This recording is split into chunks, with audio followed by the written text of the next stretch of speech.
বাঙালি খানায় সবাইকে স্বাগত জানাই। আপনারা তো অনেকভাবে খাসির মাংস রান্না করে খেয়েছেন। একবার আমার মতন করে সহজ পদ্ধতিতে আপনিও শিখে নিতে পারবেন ছোট ছোট টিপস সহ। তবে আজকে আমি এখানে খাসির মাংস রান্না করব কম তেল মশলায়। তবে এতটাই সুস্বাদু হয়েছিল খেতে, আপনি একবার রান্না করলে বারবার রান্না করবেন। আজকে আমি এখানে খাসির মাংস কিভাবে রান্না করলাম এত তেল কম মশলা দিয়ে, চলুন সেটা একবার দেখে নিয়ে যাক ভিডিওর মাধ্যমে। আশা করছি আজকের ভিডিওটি ভালো লাগবে। সকল বন্ধুদের কাছে অনুরোধ করছি সম্পূর্ণ ভিডিওটি দেখার।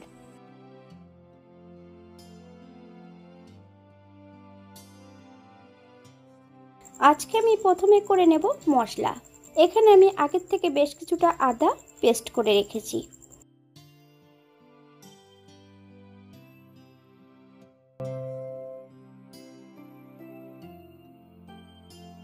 এবার আমি একই বোলের মধ্যে নিয়ে নেব বেশ কিছুটা শুকনো লঙ্কা। আপনারা শুকনো লঙ্কার পরিবর্তে কাঁচা লঙ্কাও অ্যাড করতে পারেন। 2 চামচ ধনে আর 2 চামচ সাদা জিরে, সামান্য একটু জল দিয়ে একটা মিহি পেস্ট তৈরি করে নেব।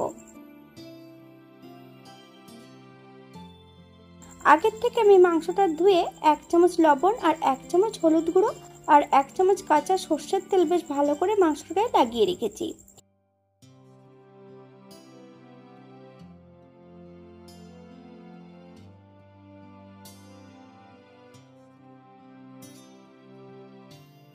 এই পর্যায়ে অ্যাড করব আরো কিছু মশলা। বেশ কিছুটা টক দইয়ের কিন্তু আগে থেকে জল ঝরিয়ে নিতে হবে। বেটে রাখা মশলা, জিরে ধনে শুকনো লঙ্কা। এই পর্যায়ে অ্যাড করব মিডিয়াম সাইজের একটা পেঁয়াজ। পেঁয়াজটাকে বেশ সরু করে কেটে নিয়েছি। আপনারা একবার স্ক্রিনের দিকে ফলো করবেন। মাংস ম্যারিনেট করার সময় যখন কাঁচা পেঁয়াজ অ্যাড করতে হবে, তাহলে কিন্তু মাংসটা বেশিক্ষণ ম্যারিনেট করে রাখার প্রয়োজন নেই। 10 থেকে 15 মিনিট ম্যারিনেট করে রেখে দিলেই হবে।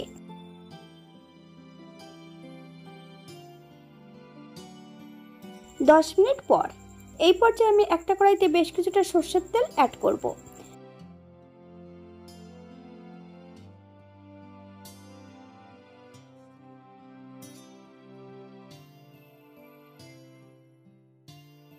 দুটো বড় সাইজের পেঁয়াজ সরু সরু করে কেটে নিয়ে অ্যাড করেছি। পেঁয়াজ থেকে যতক্ষণ কাঁচা গন্ধ বেরোচ্ছে ততক্ষণ বেশ ভালো করে পেঁয়াজটা ভেজে নিতে হবে। পেঁয়াজ ভাজার মাঝপথে বেশ কিছুটা রসুন বাটা অ্যাড করব।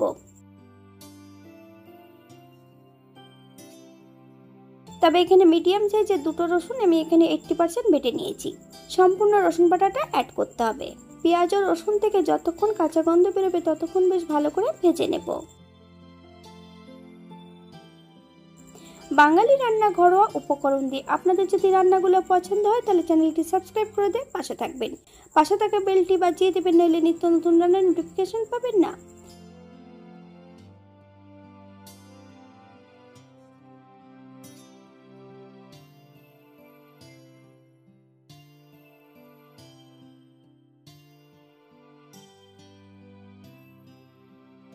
এই পর্যায়ে অ্যাড করব সম্পূর্ণ ম্যারিনেট করা মাংস।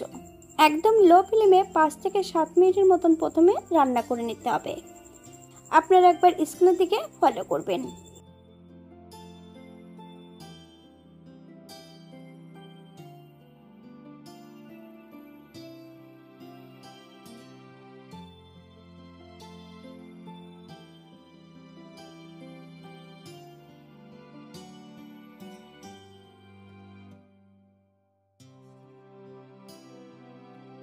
এই পর্যায়ে অ্যাড করব বেশ কিছুটা চুই ঝাল। আপনাদের কাছে যদি চুই ঝাল না থাকে, গোটা গোলমরিচ থেতো করে অ্যাড করবেন। এখানে কিন্তু গুঁড়োটা অ্যাড করবেন না। মিডিয়াম আছে মাংসটা বেশ কিছু সময় কষিয়ে নিতে হবে।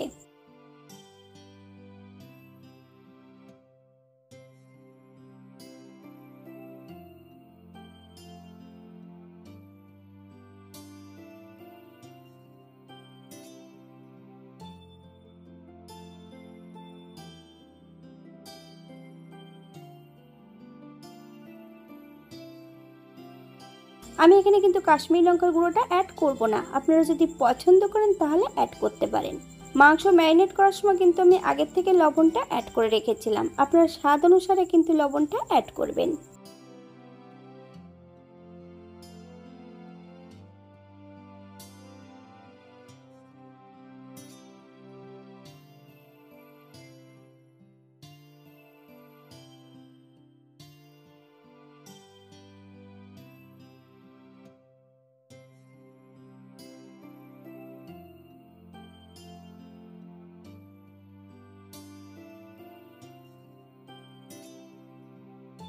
মাংস কষানোর মাঝপথে এই পর্যায়ে অ্যাড করব 1 চামচ আদা বাটা। আমি এখানে বড় চামচটা ব্যবহার করেছি। আপনারা যদি পছন্দ করেন তাহলে পরিমাণে বাড়িয়ে দিতে পারেন। আদা অ্যাড করার পর বেশ কিছু সময় কিন্তু মাংসটা ভালো করে কষিয়ে নিতে হবে।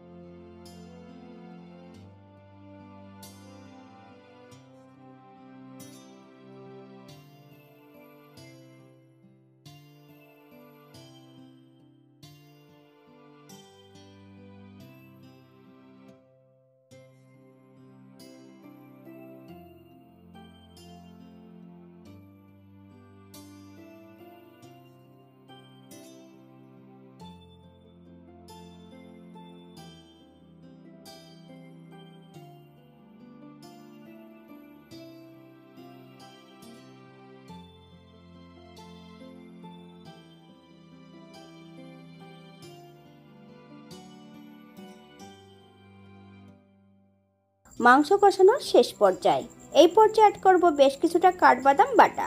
আপনারা এখানে কাজু বাদাম বাটাটাও অ্যাড করতে পারেন, তবে এখানে কিন্তু চাল মগজ বাটাটা যখন অ্যাড করবেন স্বাদে কিন্তু অন্যরকম হবে।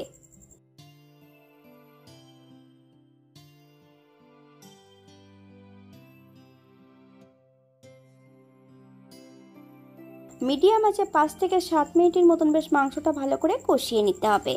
7 মিনিট পর এই পর্যায়ে গ্যাসের ফ্লেমটা অফ করে দেব। সম্পূর্ণ মাংসগুলো আমি প্রেসার কুকারে অ্যাড করব। আজকে কিন্তু আমি মাংসতে কোনো আলু রাখিনি, আপনারা যদি পছন্দ করেন তাহলে অ্যাড করতে পারেন।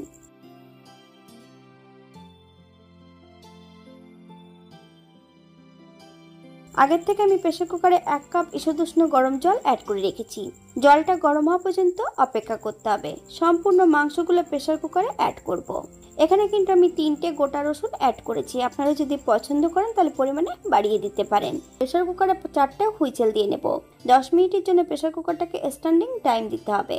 তারপরে আবার সেই একই কড়াইতে আমি ঢেলে নিয়ে 7 থেকে 8 মিনিটের মতন হাই ফ্লেমে রান্না করে নেব।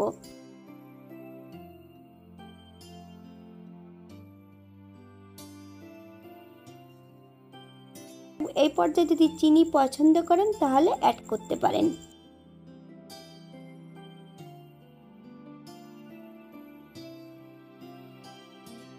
এই পর্যায়ে অ্যাড করব 1 চামচ গরম মশলা বাটা।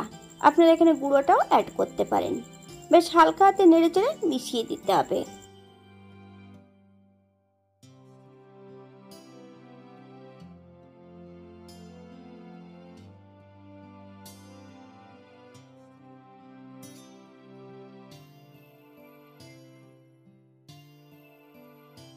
গ্যাসের ফ্লেমটা অফ করে দিয়ে 5 মিনিটের জন্য স্ট্যান্ডিং টাইম দেব। তারপর সার্ভ করব। এটা দেখতে যেমন ভারী সুন্দর হয়েছিল, এটা গরম ভাতে, রুটি, পরোটা, লুচি সবকিছুর সঙ্গে অসম্ভব ভালো লাগবে। আপনারা বাড়িতে একবার একই পদ্ধতিতে বানিয়ে নেবেন। আমি এখানে যে উপকরণগুলো অ্যাড করেছি আপনাদের যদি পছন্দ মতন আপনারা উপকরণগুলো অ্যাড করতে পারেন। এখানে আমি যে মশলাগুলো অ্যাড করেছি আপনারা এর থেকে কম বেশি করে নিতে পারেন। আমি এখানে তেলের পরিমাণটা 60 গ্রাম রেখেছিলাম, আপনারা এর থেকে কম বেশি করে নিতে পারেন। আজকের ভিডিওটি এই পর্যন্ত। সবাই সুস্থ থাকবেন, ভালো থাকবেন। অন্যদিন নতুন রেসিপি নিয়ে আপনাদের সামনে আবার আমি হাজির হব। নতুন ও পুরনো সকল বন্ধুদের অসংখ্য ধন্যবাদ ভিডিওটি দেখার জন্য।